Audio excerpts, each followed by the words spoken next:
CM Chandrababu Naidu గారు మాట్లాడిన మాటలు పెద్ద దుమారం కూడా రేగాయి. ఏకంగా ఆయన బాత్రూమ్ టాయిలెట్ కడిగే దాని నుండి కూడా ఏకంగా లడ్డూ తయారు చేసే రసాయనాలు తయారు చేస్తున్నారని మాట్లాడడం ఎట్లా చూస్తారు? తర్వాత చంద్రబాబు నాయుడు గారిలో ఉన్న గొప్పతనం ఏంటంటే ఆయన అయితే నోరిప్పితే అబద్ధాలు మునిసేపం అంటారు, కానీ ఆయన నోరిప్పితే అన్ని నిజాలే చెప్తాడు. విజన్ 2020 లాగా ముందే చెప్తాడు అన్నీ. వీళ్ళు కిరసాల బంకులో పనిచేసి ఆ పచ్చల్లో ఇచ్చిన డిగ్రీతో జర్నలిస్ట్గా చాలామంది అవుతున్నాడు. వాడికి గంటలు పెట్టి తెన్నోళ్ళు లేక ఆడి పోత్రం కాకపోతే ఇంపార్టెన్సీ వస్తుందా తిరుమల లడ్డు తింటే? ఇదేదో రోమర్లో వస్తున్నాయి. ఇది శాంపుల్ ముందు తీసారా తర్వాత తీసారా, ఆ ట్యాంకర్లో తీసారా లేకపోతే నిల్వ ఉన్న దాంట్లో తీసారా? రే బాగా అయిపోరు కదా. తప్పు చేసిన ₹1,00,000 పెనాల్టీ కట్టామంటే అది అనగానే ఈ నాన్ జర్నలిస్ట్ బ్యాచ్ తెప్పేలేదలు జరిగిపోయి ఈ బుర్ర తక్కువ సన్నాచులు కొత్త కథ వెళ్ళారు. ఆ తెలివి తక్కువ ఏదో మాట్లాడిన మాటలు ఏంటంటే, నేను సింగులర్లో వాడుతున్న మొహమాటం ఏం లేదు. ఎందుకంటే నా హిందూ మనోభావాలు గాయపరిస్తే అవన్నీ నేను పేరు చేయను. వీళ్ళు దొరికిపోవడం వీళ్ళకి వెన్నతో పెట్టిన విద్య. వీళ్ళు ఏంటంటే కుక్కతో కట్టుకుని గోదావరి గొర్రె కసాయవాడిని నమ్మినట్టు ఎందుకు పనికిరైన ఆ పచ్చల్లోని, ఎందుకు పనికిరైన కిరసనాయలోని, అసలు ఏటి తెలియని ఆ పౌడర్ డబ్బాని ఓ అంటే నారాయణ పెట్రోల్ బంకులో పని చేసుకునేవాడు ఇంటింటికి పూటకొల్లలో తిన్నట్టు కంచాల్లో తినేవాడిని నమ్ముకుంటే ఏమొద్దంటే చంద్రబాబు గారికి పేక్క చుట్టుకుంది. రైట్ సార్, ఆంధ్రప్రదేశ్ రాజకీయాలకు విషయానికి వెళ్దాం. నిజంగా లడ్డు విషయంలో సీఎం చంద్రబాబు నాయుడు గారు మాట్లాడిన మాటలు పెద్ద దుమారం కూడా రేగాయి. ఏకంగా ఆయన బాత్రూమ్ టాయిలెట్ కడిగే దాని నుండి కూడా ఏకంగా లడ్డూ తయారు చేసే రసాయనాలు తయారు చేస్తున్నారని మాట్లాడడం ఎట్లా చూస్తారు? మీరు బై బర్త్ ముస్లిమో లేకపోతే క్రిస్టియను లేదంటే హిందూ అవుతారు. లేదంటే మనం క్రిస్టియన్ మతం నుంచి ముస్లిం మతమో లేకపోతే ముస్లిం మతం నుంచి హిందూ మతమో లేకపోతే హిందూ మతం నుంచి క్రిస్టియన్ మతమో లేకపోతే హిందూ మతం తీసుకున్న వాళ్ళని ఏమంటాం? కన్వర్టెడ్ క్రిస్టియన్, కన్వర్టెడ్ ముస్లిం అంటాం కదా. కానీ ఆంధ్రప్రదేశ్లో ముఖ్యమంత్రి గారు చంద్రబాబు నాయుడు గారు, పవన్ కళ్యాణ్ గారు, మిగిలిన వాళ్ళందరూ లేటెస్ట్గా కన్వర్టెడ్ హిందూస్ కింద, అంటే వీళ్ళకే హిందుత్వం కొత్తగా వచ్చిన స్లోగను. తర్వాత చంద్రబాబు నాయుడు గారిలో ఉన్న గొప్పతనం ఏంటంటే ఆయన అయితే నోరిప్పితే అబద్ధాలు మునిసేపం అంటారు, కానీ ఆయన నోరిప్పితే అన్ని నిజాలే చెప్తాడు. విజన్ 2020 లాగా ముందే చెప్తాడు అన్నీ. ఆయన ఎలా అంటే, ఉదాహరణకి బౌద్ధుడు అని ఒక ప్రోగ్రాం పెట్టి మొత్తం ప్రజల్లోకి తీసుకెళ్ళాడు. అందరూ ఏమనుకున్నాడు, జగన్మోహన్ రెడ్డి బాగా చేస్తాడు అమ్మ అనుకుంటే, ఈయన అధికారంలో రాగానే ట్రూ అప్ ఛార్జీలు అని చెప్పి ఎలక్ట్రిసిటీ ఛార్జీలు శతకొట్టి చంపి చెవును మూసాడు.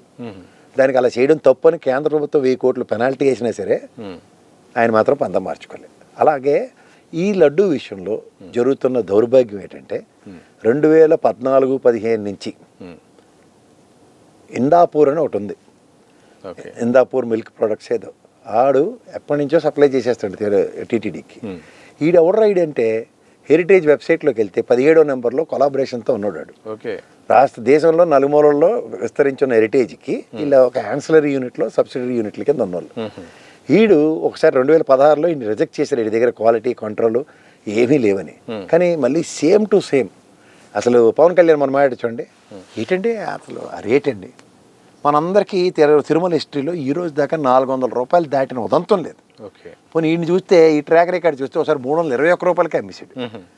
ఇవన్నీ చెక్ చేస్తే ఇది ఎంత తెలుసా, హిందూపూర్ అన్నది పక్కన నంది డైరీ కర్ణాటక నుంచి వచ్చి దానికంతా చూస్తే ఇది 800 కిలోమీటర్ల దూరంలో ఉంది. దానికోసం మా బిఆర్ నాయుడు కాన్స్టిట్యూషన్ అమెండ్మెంట్ చేసినట్టు టీటీడీ మార్గదర్శకాలు మార్చేసాడు. ఇంకోటి చెప్పాడు చంద్రబాబు గారు పచ్చి నిజం, ఏది భువన కరుణాకర్ రెడ్డి మీద, సుబ్బారెడ్డి మీద, ధర్మారెడ్డి మీద బ్లేమ్ చేస్తూ ₹25-30 కమిషన్ తీసుకుంటున్నారు అని.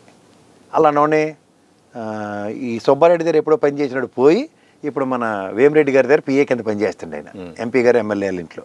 ఆ ట్రాన్సాక్షన్స్ అన్ని 1,00,000 సార్లు చూపించాం వాడికి బ్యాంక్ అకౌంట్లో వేమిరెడ్డి గారి కంపెనీ నుంచి వస్తున్నాయని. కానీ మన అందరినీ వాళ్ళ దగ్గర తపేలాశాలను ఉంటాయి చూడండి, నాన్ జర్నలిస్ట్. ఒకడు పచ్చళ్ళు అమ్ముకునేవాడు, ఇంకోటి కిరసనాలు బంకుల్లో పనిచేసుకుని కిరసనాలు అమ్ముకునేవాడు, ఇంకోటి పౌడర్ డబ్బా ఒకడు, ఇంకోటి పెట్రోల్ బంకు కంచాలు. ఇప్పుడు లేటెస్ట్గా కంచాలు ఒకటి దాపరించాడు వాళ్ళకి. ఆడి దగ్గర ప్రోడక్ట్ అయిపోయింది అనుకోండి, ఇవాళ నుంచి ఇంకా లడ్డూల గురించి మాడకూడదు అంటాడు. కానీ అక్కడ నుంచి స్క్రిప్ట్ రాగానే మళ్ళీ రెడీ అయిపోతాడు, ఎత్తేసాడు మళ్ళీ లడ్డూలది. ఏడేడు కలిపారు, కెమికల్ కలిపారు, తొక్క కలిపారు, తోటకూర కలిపారు అని ప్రజలను అందరినీ మభ్య పెట్టారు. తీరా చూస్తే అది ఎక్కడి నుంచి వచ్చిందిరా అంటే బోలేబాబా గారిది. బోలేబాబా గారి దగ్గరికి వెళ్తే ఏమైంది, బోలేబాబా గారి సంగతి థియేటర్ బాబు అని చూస్తే ఆడి దగ్గర ఆడిట్ పుస్తకాల్లో సిబిఐ ఎవరు సెంట్రల్ గవర్నమెంట్ సిబిఐ సంబంధించిన వాళ్ళు అధికారులు సిబిఐ వాళ్ళు అలాగే సుప్రీంకోర్టు డైరెక్షన్లో పనిచేస్తున్న వాళ్ళు పట్టుకుంది ఏంటి వాళ్ళ రికార్డ్స్లో ఆడ 59 లక్షల పామాయిల్ కొన్నాడని లేకపోతే సమ్ కెమికల్స్ ఒక కొన్ని లక్షల టన్నులు కొన్నాడని. దాంతోపాటు ఈ ఏదో పదాలు ఉన్నాయండి టెక్నికల్ పదాలు, ఇవి 9,500 కేజీలు కొన్నాడని. ఒకడేమో ప్రవచనాలు చెప్పేవాడు వస్తాడు వచ్చి ఈ 9,500 కేజీలు దాంట్లో కలిపేస్తే అది డైల్యూట్ అయిపోద్ది, పెద్ద మార్కేం పడదు అని ఆడే చెప్పేస్తాడు. ఇప్పుడు మనం మీరు అన్నం తింటున్నప్పుడు మీ ఆవిడ గారు లేకపోతే పని మనిషి ఆ వింబార్తో తోవింది పొరపాటున అది కడగకుండా ఉంటే అది పొరపాటున మీరు అన్నం తినేస్తే తెల్లారులు విరోచనాలతోనూ వాంతులతోనూ సస్తాం మనం. అలాంటిది అంతంత లంసం కెమికల్ కలిపేసి అంతంత లంసం హార్పిక్లు గిర్పిక్లు కలిపేస్తే చచ్చూరుకోరండి ప్రజలు. తెలిసిపోతుంది. ఈ కిరసనాల బంకులో పనిచేసి ఆ పచ్చల్లో ఇచ్చిన డిగ్రీతో జర్నలిస్ట్గా చాలామంది అవుతున్నాడు. వాడికి గంటలు పెట్టి తెన్నోళ్ళు లేక ఆడి పోత్రం కాకపోతే ఇంపార్టెన్సీ వస్తుందా తిరుమల లడ్డు తింటే? మీకు నాకు తెలిసిన వరకు దేవుడు చుట్టూ తిరిగితే పిల్లల బుట్టిన ఉదంతాలు చదువుకున్నాం, కానీ ఇది వెరైటీగా దేవుడు ప్రసాదం తింటే ఎలా అంటారు. మనం ఇంకో విషయం చేద్దాం సార్, చిన్న విషయం. తిరుమల లడ్డు మనం పొరపాటున మీకు నాకు ఒక ప్రసాదం ఇస్తే అది కింద పడింది అనుకోండి సార్, ఎంత బాధపడిపోతాం. దాన్ని అంత దగ్గర ఎత్తి అది మనం తినయోగ్యంగా లేకపోతే చెప్పులిప్పి తీసుకుంటాం కదా. రెండోది అది తినయోగ్యంగా లేకపోతే చెట్టు మొదలు వేస్తాం కదా, ఏ సేవలు ఏవో తింటాయని. అంత పవిత్రంగా చూసుకునేదానికి ఇది ఎవడండి ఇలా మాట్లాడుతాను, వీళ్ళకి ఎవడిస్తున్నాడు డిస్క్రిప్షన్లు. రెండోది ఆ లడ్డూలు కల్తీ జరిగిపోయి ఇప్పుడు ఇవన్నీ మాడారు కదా. వీడికి అలా గంగతో రాంబాబు సినిమాలో బ్రహ్మానందం గారు స్క్రిప్ట్ రాసుకుని వీడు చచ్చిపోతే కోట శ్రీనివాసరావు గారు బతికుంటే అన్నట్టు ఈ తపేలా ఛానల్ ఈ నలుగురు యాదవులకి ఒక బ్యాడ్ హ్యాబిట్ ఉంది. వీడు కొన్ని సినిమాలు చూస్తారు ఆ క్లిప్పింగ్లు, తర్వాత చంద్రబాబు నాయుడికి లోకేష్కి ఇచ్చే ఎలివేషన్లు ఏడు చేస్తారంటే ఆ దిక్కుమాల స్క్రిప్ట్ ప్రకారం హార్పిక్ కలిసింది ఇవన్నీ చెప్తుంటే ఇదేట్రా అని చెప్పి వెనక్కి తెగితే హెరిటేజ్ వాడిని పట్టుకున్నారు. హెరిటేజ్ వాడు కేరళ వాడు బ్యాన్ చేశాడు, ₹1,00,000 పెనాల్టీ వేశారు. ఆడు మళ్ళీ పతిరథ సిరిమల్లో హెరిటేజ్ జనరల్ మేనేజర్ లెటర్ ఇచ్చాడు అన్న, ఇదేదో రోమర్లో వస్తున్నాయి, ఇది శాంపుల్ ముందు తీసారా తర్వాత తీసారా, ఆ ట్యాంకర్లో తీసారా లేకపోతే నిల్వ ఉన్న దాంట్లో తీసారా, రే బాగా అయిపోరావు కదా.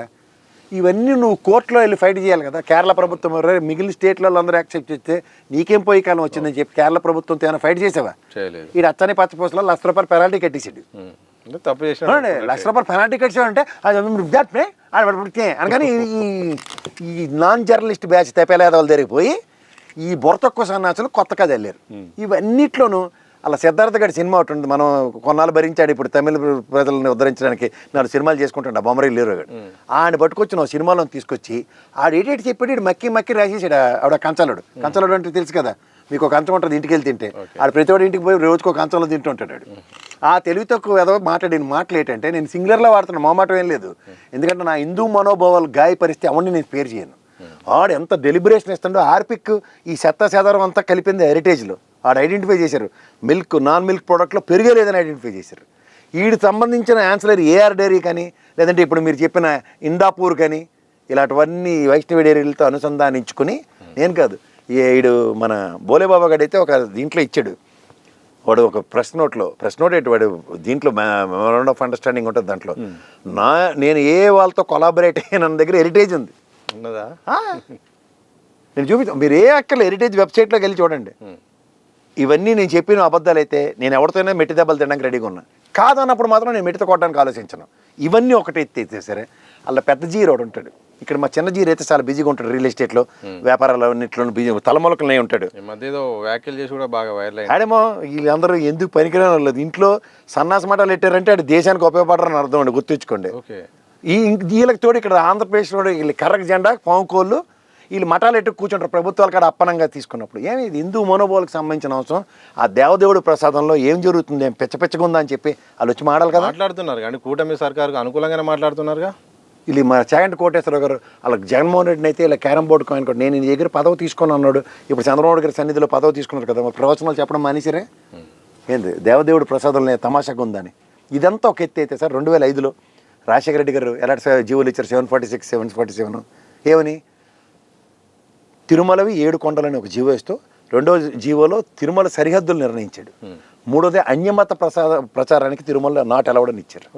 ఇది 2009లో ఎలక్షన్ కోసం నిలువరించిన చంద్రబాబు నాయుడు గారు ఆ జీవోలు బయటికి రాకుండా చూడండి, నెక్స్ట్ మా గవర్నమెంట్ వస్తుంది అన్యమత ప్రచారాలు అవన్నీ చేసుకోవచ్చు అని చెప్పినాడు. నేను కాదు, ఆయన ప్రభుత్వ సలహాదారుడిగా ఐటీ శాఖ సలహాదారుగా ఉన్న హనుమాన్ చౌదరి గారు లెటర్ రిలీజ్ చేశారు. చూసుకోమనండి ఒకసారి. కానీ ప్రతిపక్షం మాత్రం 7 కొండలు ఎందుకు తిరుమలకు, ఒక కొండ సరిపోద్ది అని బాగా విమర్శలు చేసింది. ఏ ప్రతిపక్షం? వైఎస్ రాజశేఖర రెడ్డి మీద టీడీపీ. కానీ అదే చెప్తున్నాను సార్, ఇప్పుడు మీరు ఒక మంచి పని చేశారు, ఆ మంచి పనిని కప్పిపుచ్చడానికి వీళ్ళు బురద వేసి కప్పెట్టేస్తే ఉంటుందా? చిరుత సినిమా చూసారా? చూసాను. ముసలోడిని విలన్ గా నేసేయడానికి అక్కడ బురదలో ఉంటాడు, కనబడినప్పుడు ఎవడు టార్గెటెడ్గా ఎత్తుకున్నాడో అడిగే కనబడతాడు, తర్వాత స్పాటే కదా. అదే జరుగుతుంది. ఇప్పుడు మీరు జాగ్రత్తగా గమనిస్తే ఇందులో ఇదంతా ఒక ఎత్తే, తల పెద్ద జీరకాడ ఉన్నాడు, ఒక పంతులు ఉన్నాడు, ఆయన తీసుకెళ్లి పరకామణి సేవలో పెడితే ఆడు దొరికిన కాడికి దొరికిన డబ్బులు ఎత్తేస్తే ఆడికి గుండె వచ్చేసి లాస్ట్ ప్రభుత్వంలో ఆడి దగ్గర ఆస్తులన్నీ జప్తు చేశారు. అది తప్పు వచ్చింది వాళ్ళకి. 3వ పాయింట్, ఈ కరక్ జెండా బ్యాచ్ గళ్ళు ఎక్కడ ధర్నాలు కానీ హిందూ మనోభావాలకు గాయం అవుతుంటే కూడా ఎక్కడ మాట్లాడట్లే. వీళ్ళకి మనకు అవసరమా ఈ పీఠాధిపతులు, ఈ తొక్క తోటకూర అని చెప్పి మనకి జరగాలి, కూటమి సర్కార్ ఎవడు విచారణ జరగాలి, ఫస్ట్ విచారణ జరగకుండా ఇష్టం వచ్చినట్టు బ్యానర్లో పెట్టి ఇష్టం వచ్చినట్టు మాడుతున్నప్పుడు ఏమేరు. ఇదంతా ఒక ఎత్తి అయితే 2005లో రాజశేఖర రెడ్డి గారి ధర్మం అని తిరుమల లడ్డుకి పేటెంట్ రైట్స్ వచ్చాయి. ఒప్పుకుంటారా? ఒప్పుకుంటా.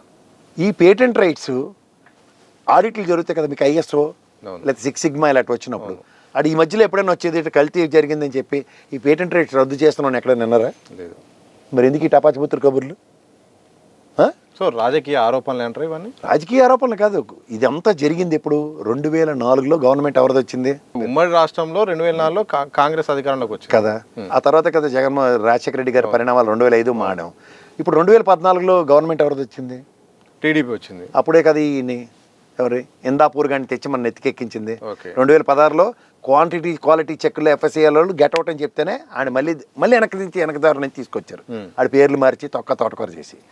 3వది 2016లో ఇప్పుడు ఈ గవర్నమెంట్ రాగానే 2024లో 678 రూపాయలకి ఇచ్చారు. మరి పవన్ కళ్యాణ్ ప్రవచనాలు చెప్పాడు కదా, దీనికి ఆల్రెడీ ఆ తపేలా ఛానల్లో కూర్చోపెట్టి దేవుడి దగ్గర డబ్బులు లేవా, ఆడ ఇవ్వలేడా, 1000 అయినా కొంటాం, 1500 అయినా కొంటాం. ఇంకోటి అయితే అలా కవ్వాలతో సిలికెట్ రోజు తీసుకెళ్ళి స్వామివారికి నెయ్యమట్టండి. అంటే మనం ఏదో కృష్ణుడి కాలంలో ఉన్నామా, గోపికలందరూ చూడు కవ్వాలతో సిలికి కృష్ణుడికి ఎన్న పెట్టినట్టు మనం స్వామికి తీసుకెళ్ళి ఎన్న ఇచ్చుకోవడం. ఎవడైనా నేను ఓపెన్ ఛాలెంజ్ చేసి చెప్తున్నాను, పాలపిండితో కలపకుండా ఎవడైనా పాలలో డైరీ తయారు చేస్తే అది ఎవడైనా సరే నేను సిద్ధంగా ఉన్నాను చర్చికి.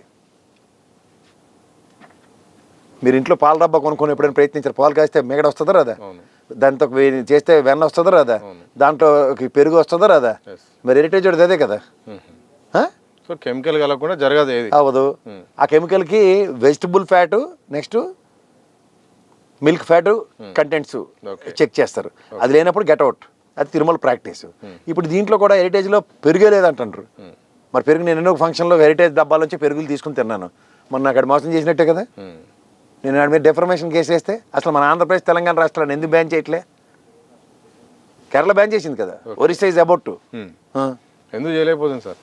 లొసుగులు ఎవరు లొసుగులు ఆడుకున్నాయి. ఇప్పుడు ఇదో ఒక పక్క తీద్దాం. ఇప్పుడు పేటెంట్ రైట్స్కి భంగం కలగలే. వీళ్ళ కంపెనీలన్నీ 2016లో 678 రూపాయలకి తీసుకొచ్చారు. అంటే 5 సంవత్సరాలు జగన్మోహన్ రెడ్డి గవర్నమెంట్లో రాని కమిషన్లు 678 రూపాయల రేట్లతో మొత్తం 25-30 ఎత్తేద్దామనా? లేదా సడన్గా అంత రేట్ ఎందుకు వచ్చింది? నందిని పాలోడికి L2 ఓడిడు వీడికి ఇచ్చారు టెండర్. అంటే హెరిటేజ్ మా పేరు పెట్టి డైరెక్ట్గా వేస్తే ప్రభుత్వం మేమే కాబట్టి దొరికిపోతామని చెప్పి ఎవడెవడ తెప్పలగల పేర్లు ఎట్టి ఏం చేస్తారు టెండర్లు. ఇప్పుడు ఇవన్నీ చూస్తే 17, 21 నెంబర్లు మా లిస్టులో వీళ్ళందరితో కొలాబరేషన్ ఉందని ఎస్టాబ్లిష్ అవుతుంది. ఈ మాట మనండి ఎవరినైనా సార్, లడ్డు అంటే ఒక పవిత్రత. ఏ గుళ్ళోనైనా లడ్డు అయినా చాలా గౌరవంగా భక్తులు చూస్తారు. 2 విషయాలు చెప్తాను. ఇదేమంటారు సార్, సార్ భక్తులకు ఒక చాలా గౌరవంగా ఫీల్ అవుతారు. ఇలాంటి సందర్భంలో రాజకీయ అంశాలను ఒక విచారణ జరగ ముందే ఇట్లా చెప్పడం ద్వారా ప్రజల్లో ఒక తిరుపతి లడ్డు అన్న ఒక భయం అయ్యే పరిస్థితి రావడం, మనోభావాలు లాంటి ఇబ్బంది పడడం ఎట్లా చూస్తారు? ఒక రాజకీయ అంశం కావడం ఎట్లా చూస్తారు? మీరు జర్నలిస్ట్ అండి, కోర్టు లెవెల్లో ఉన్నదాన్ని సబ్జుడిస్ అంటాం, మనం మాడకూడదు కదా. కానీ తపేలా ఛానల్లో ఎందుకు రెచ్చిపోతున్నారు? మీకు జర్నలిస్ట్గా నేను ప్రశ్నిస్తాను, మీరు సమాధానం చెప్పగలరా? చెప్పగలరా చెప్పలేరా? కోర్టు పరిధిలో ఉన్న అంశాన్ని మాట్లాడొద్దు కదా. కానీ మాడుతున్నారు వాళ్ళు డెలిబరేటివ్గా. ఎందుకు మాడుతున్నారు? మీకు రామారావు గారు తెలుసు కదా, ఎన్టీ రామారావు గారు ముఖ్యమంత్రి కదా. ఈ తపేలా ఛానల్ వాళ్ళకి నచ్చలేదు. క్యారెక్టర్ అసాసినేషన్, హ్యూమిలియేషనే కదా. అప్పుడు చంద్రబాబు నాయుడు గారు కావాలి వాళ్ళకి. అప్పుడు ఏం చేశారు? రామారావు గారిని ఎత్తేసి అతపాతాలకు తొక్కేశారు. అప్పటిదాకా అవతార పురుషుడు అని చెప్పిన వాళ్ళు వీళ్ళే. అప్పుడు పచ్చల్లోడును అప్పుడు కిరసనలోడు ఉండేవారు, ఇంకెవరు ఉండేవారు కాదు. ఇప్పుడు వీడికి కిరసనలోడు పెట్రోల్ బంక్ కూడా తాపరించారు కంచాలోడు. కానీ పౌడర్ రోడ్ కొత్తగా వచ్చిన వాళ్ళు వీళ్ళిద్దరు బుడంకే కొత్తగా వచ్చిన వాళ్ళు. ఆ పాత్రలు ఇద్దరు వీళ్ళే కదా. వీళ్ళే కదా రామారావు గారిని బదనాం చేసింది. ఇప్పుడు లోకేష్ గారిని సీట్లో కూర్చోబెట్టడానికి చంద్రబాబు నాయుడు బదనాం చేసే కార్యక్రమానికి పిల్లి మెల్ల గంట కట్టినట్టు ఇది కట్టారు. పిల్లికెలక సెక్షన్లో చంద్రబాబు నాయుడు గారికి పవన్ కళ్యాణ్. ఇది ఎందుకు చెప్తాను చెప్పండి.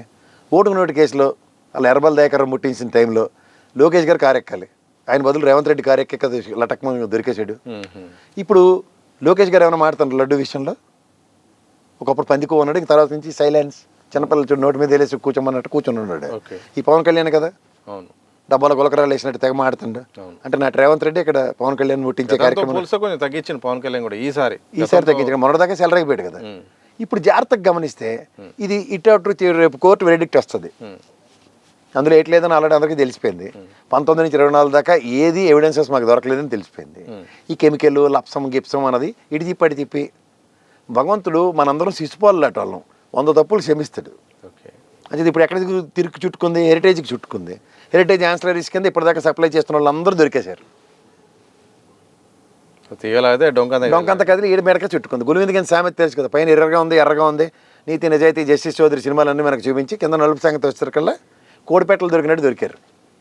సో లేని అంశాన్ని తీసుకురావడం వల్ల అది గోరుతో పోయి గొడ్డల దాకా తెచ్చుకోవడం సామెత ఉంటుంది కదా. 2024లో గవర్నమెంట్ రాగానే ఆడెవడైతే సప్లై చేశాడో ఏఆర్ డైరీ వాడు ఆ దిక్కుమాల కంటైనర్లు టీటీడీ రిజెక్ట్ చేసింది. దాన్ని అలా రాఘవేంద్ర క్రషర్లో పెట్టి మళ్ళీ వైష్ణవి డైరీకి పంపించి ఆ బోలేబాబా గడి దగ్గర ఖాళీ డబ్బాలు వెన్న బ్లాకులు తీసుకొచ్చి తగలెట్టి ఇవన్నీ సిబిఐ వాడు కోడిపెట్టలో దొరికేశారు వీళ్ళందరూ. అలా బ్రహ్మానందం గడి సినిమా ఒకటి జల్సా చూసారా, జులై అందులో రాజేంద్ర ప్రసాద్ గారు చెప్తారు చూడండి, ఈ దొంగతనం చేయగానే 2 నిమిషాల్లో దొరికిపోవడం బ్రహ్మానందం గారు. అలాగా వీళ్ళు దొరికిపోవడం వీళ్ళకి వెన్నతో పెట్టిన విద్య. వీళ్ళు ఏంటంటే కుక్కతో కట్టుకుని గోదావరి గొర్రె కషాయవాడిని నమ్మినట్టు ఎందుకు పనికిరాని ఆ పచ్చళ్ళోని, ఎందుకు పనికిరాని కిరసనాయలోని, అసలు ఏటి తెలియని ఆ పౌడర్ డబ్బాని ఓ అంటే నారాయణ పెట్రోల్ బంకులో పని చేసుకునేవాడు ఇంటింటికి పూటకొల్లలో తిన్నట్టు కంచాల్లో తినేవాడిని నమ్ముకుంటే ఏమొద్దంటే చంద్రబాబు గారికి పేక చుట్టుకుంది. అదే ఎప్పటికైనా ప్రమాదం. నాటి రామారావు గారికి ఇప్పుడు చంద్రబాబు గారికి కనబడుతుంది. తర్వాత లోకేష్కి ఎలివేషన్లు ఇచ్చుకుంటే వీళ్ళు మొదలెడతారు. రివర్స్ అవుతాను అంతే, సేమ్ కర్మ సిద్ధాంతం సార్.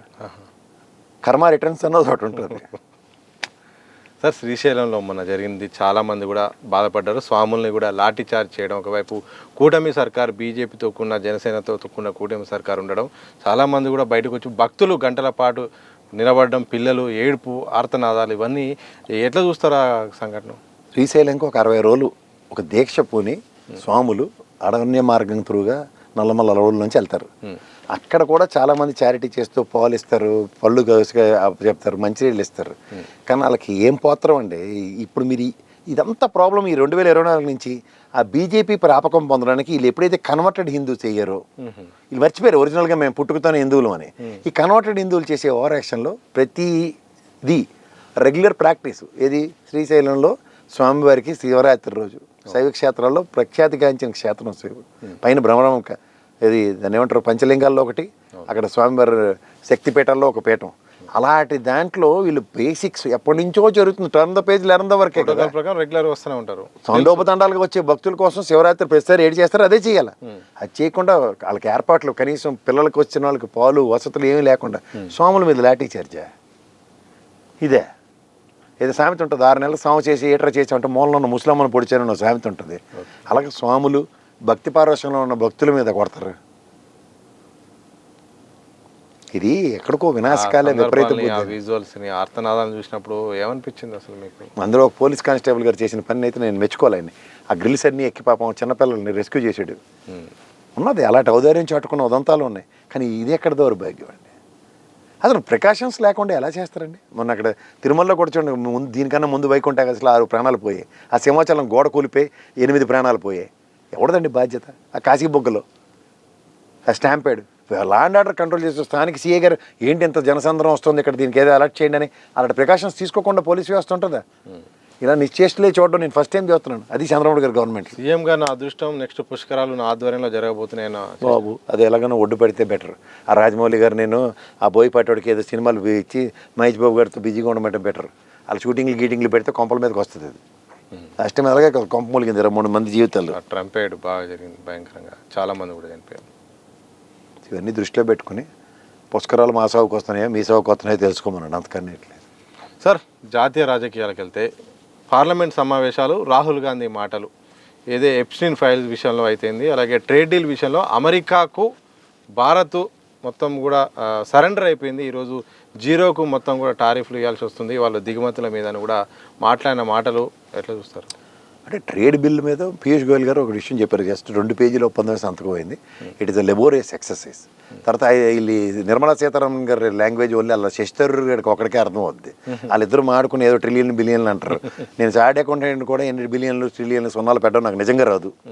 నేనే ఒప్పుకోవాలి. Let me be practical. ఆ కన్ఫ్యూజన్ నాకు ఉంటుంది. అలాంటి వాళ్ళు ట్రిలియన్లు 500 ట్రిలియన్లు బిలియన్లు ఏవో చెప్పారు.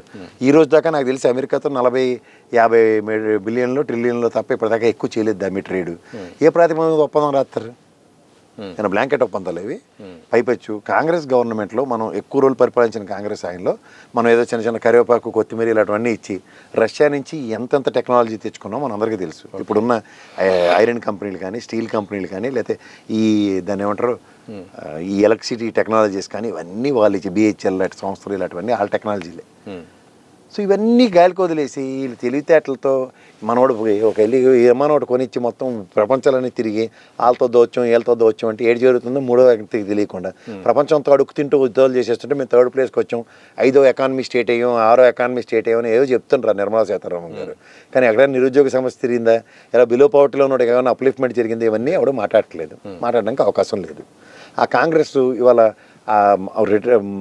మాజీ ఆర్మీ జనరల్ గారు రాసిన పుస్తకం మీద రాహుల్ గాంధీ డిబేట్ స్టార్ట్ చేశాడు. దాని సారాంశం పబ్లిక్లో డొమైన్లో లేకుండా దాని పూర్వపరాల మీద పూర్తి అవగాహన ఎవరికీ లేకుండా ఓన్లీ రాహుల్ గాంధీ గారు దాని ఎజెండాతో ఉన్నప్పుడు బీజేపీ తృణప్రాయంగా దాన్ని పక్కదారి పట్టించి వాళ్ళకి ఎలాగైనా డైవర్షన్ పాలిటిక్స్ కావాలి. ఈ బడ్జెట్ సమావేశాలు బడ్జెట్ మీద ఏ రాష్ట్రంకి ఆ రాష్ట్రం, ఇప్పుడు తెలంగాణ ఎవడో ఎమ్మెల్యేలు 8 మంది మల్లిరావు గారు లెటోలో గట్టిగా మాట్లాడతారు అనుకున్న దగ్గర ఇదంతా రాహుల్ గాంధీ ఆ పుస్తకం మీద పక్కదారి పట్టిస్తుంటే ఒక స్లోగన్ ఉంది దేశవ్యాప్తంగా బీజేపీకి సక్సెస్కి ఫార్ములా ఏంటి, ఎవరు 3 క్యాంపెయినర్స్ ఫర్ బీజేపీ అంటే ఒకడు నరేంద్ర మోడీ, రెండోది అమిత్ షా, మూడోది రాహుల్ గాంధీ అని పేరు చెప్తారు. అదే జరుగుతుంది ఇప్పుడు. సో రాహుల్ గాంధీ ఒక రకంగా బీజేపీకి ఫేవర్ చేస్తున్నట్టే కనబడుతుంది. ఎందుకంటే మిగిలిన ముసలితో ఏమీ కాదు అక్కడ. ఏమి కాదా కానివరా వాళ్ళకి ఏం కాదు, వాళ్ళకి పక్కడు గోతులు తవ్వుకోబోసుకు అయిపోద్ది వాళ్ళు తెల్లారులు. సార్ ఇంకోటి ఎప్స్టీన్ ఫైల్లో ప్రముఖుల పేర్లు దీంట్లో ఉన్నాయి. భారతదేశానికి సంబంధించిన ప్రధాని పేరు కూడా దీంట్లో ఉన్నది. అందుకోసమే అమెరికా విషయంలో మాత్రం ఇక రాజీ పడ్డాడు. హుటాహుటిన ఈ ట్రేడ్ డీల్ కూడా జరిగిందనేది కూడా రాహుల్ గాంధీతో పాటు చాలామంది మాట్లాడుతున్నారు. సార్ ఒకటి ఆ పుస్తకం చదవలే, అది రాహుల్ గాంధీ దగ్గర ఉంది, అది పబ్లిష్ అయితే అందరూ చదివి దాని మీద పూర్వపరాలు మాట్లాడచ్చు. అది పుస్తకం ఇది ఎప్స్టీన్ ఫైల్స్ సంబంధించింది. ఎప్స్టీన్ ఫైల్స్ దీనికన్నా రాఫెల్ డీల్ ఫైల్స్ కూడా చూసాం. నేను ఈ రెండు ఇవన్నీ క్రానికల్ ఆర్డర్లో మీకు చెప్తున్నాను. ఎప్స్టీన్ ఫైల్స్ ఎవరి దగ్గర ఉంది? ఈడీ కానీ సిబిఐ కానీ ఇలాంటి వాళ్ళతో ఇన్వెస్టిగేషన్కి రెఫర్ చేయమనండి పార్లమెంట్ వేదికగా. అపోజిషన్ బెంచ్ స్ట్రెంత్ ఎక్కువే కదా, ఏకతాటి మీద ఒకటే గల్లంతో మాకు ఎప్స్టీన్ ఫైల్స్కి సిబిఐ ఎంక్వైరీ కావాలి, సింగిల్ జడ్జి ఎంక్వైరీ కావాలి, సుప్రీంకోర్టు సింగిల్ జడ్జి, ఇలాంటివి అడగండి. అవి పడకుండా ఎప్స్టీన్ ఫైల్స్లో గొల్లు ఎట్టుకుని బయటకు వచ్చి దాని పూర్వపరాలు ఏవి చెప్పకుండా ఈ ట్రేడ్ డీల్తో ఒక పక్క పీయూష్ గోయల్ కాంట్రడిక్షన్ స్టేట్మెంట్, ఒక పక్క నరేంద్ర మోడీ గారు statement, Nirmala Sitharaman statement, foreign affairs minister గారు ఒక స్టేట్మెంట్. సో ఇవన్నిట్లో జయశంకర్ గారు ఇచ్చినట్లు ఎవరిని ఎక్కడికి లీడ్ చేసుకుని వెళ్తాం మనం చెప్పండి ట్రేడ్ బిల్స్. ఓకే, ప్రజెంట్ మనం రష్యా దగ్గర నుంచి చమురు కొన్న దగ్గర నుంచి బీజేపీ యూఎస్ వాడికి మండిపోతుంది. వాడు బతుకంతా బ్రోకర్ కమిషన్తో బతికేవాడు. సుంకాలు తగ్గిస్తాం, సుంకాలు పెంచుతాం, ఇవంతా నెంబర్ గేమ్, అవుట్కమ్ ఏముండదు, టైం వేస్ట్. సార్ ఫైనల్గా ఈ మధ్యకాలంలో ఇటు ఆంధ్రప్రదేశ్లో కనుక చూసినా కానీ తెలంగాణలో చూసినా ఎవరైనా క్వశ్చన్ చేసినా కానీ నోటీసులు ఇచ్చే పర్వం కనిపిస్తుంది, అరెస్టులు చేసే పర్వం కనిపిస్తుంది. అలాగే భాష కూడా రాజకీయ నాయకుల భాష కూడా ఇంతకుముందే మాట్లాడుకున్నట్టు ఒక స్టేజ్ దాటిపోయింది. చిన్నపిల్లలు కూడా ఆఖరికి విచిత్రమైన పరిస్థితి. సీఎం మాట్లాడుతుంటే ఎదురుగా సీఎం కంటే చిన్న వ్యక్తులు కూడా సీఎం అంటుండే నీ అంటే తప్పేందని కూడా డైరెక్ట్ అరే ఒరే అనే పరిస్థితి. లాస్ట్కు రాజకీయాలు ఎట్లా ఉన్నాయి, ఎట్లా ఉంటే బాగుంటుంది? ఎట్లా ఉంటే ఉండడానికి చెప్పడానికి నేనే ఉండి రాజకీయాలు ఇలా భ్రష్టు పట్టిపోయి ఉన్నాయి, అవి భరించాలంతే. నేను ఒక్కడిని మారితే అన్న దగ్గర స్లోగన్ ముఖ్యమంత్రి గారే తీసుకోవాలి, తీసుకుంటే ఆటోమేటిక్గానే అవుతాయి. ముఖ్యమంత్రి గారే మొదలెట్టారు, ఇక్కడ రేవంత్ రెడ్డి గారు మాట్లాడుతున్నారు, కేసీఆర్ని ఎలా సంబోధిస్తున్నారు మనం చూస్తున్నాం, అక్కడ జగన్మోహన్ రెడ్డిని ఎలా సంబోధిస్తున్నారో చూసాం. ఆవు గట్టును వేస్తే దూడలు చేయలో మీది కదా. ఓకే, అదే కేసులు, నోటీసులు, అరెస్టుల పైన పవర్ ఉంది, పవర్ని ఎంజాయ్ చేస్తూ పవర్ని వినియోగిస్తున్నారు. హులాంగ్ ఆరోపణలు వినడానికి కూడా సాహసం చేయట్లేరు ఒకప్పుడులాగా, వినరు. అదే ఇప్పుడు బెంచ్ స్ట్రెంత్ ఎప్పుడైతే స్ట్రెంథన్గా ఉన్నప్పుడు 164, 151 ఇలాంటివి పేపే ఫిగర్స్ ఉన్నప్పుడు ఎవరికి భూమి మీద కళ్ళు ఉండవు, కాళ్ళు కూడా భూమి మీద ఆనవు. ఆ ట్రాన్స్లో ఉన్నప్పుడు మనం ఏం చేయలేము. పచ్చగా కనిపిస్తుంటుంది అంతా, ఏం తెలియదు. ఏమి తెలియనప్పుడు ఏం చేయాలంటే మనం ఏమి తెలివి తక్కువ వల్ల ఉండాలి. ఓకే, అందుకని thank you very much sir. ఇది మొత్తంగా ప్రముఖ పొలిటికల్ అనలిస్ట్ కేఎస్ ప్రసాద్ గారితో ప్రత్యేకమైన ఇంటర్వ్యూ. మరో ఇంటర్వ్యూతో మళ్ళీ కలుద్దాం. చూస్తూనే ఉండండి దిశ టీవీ.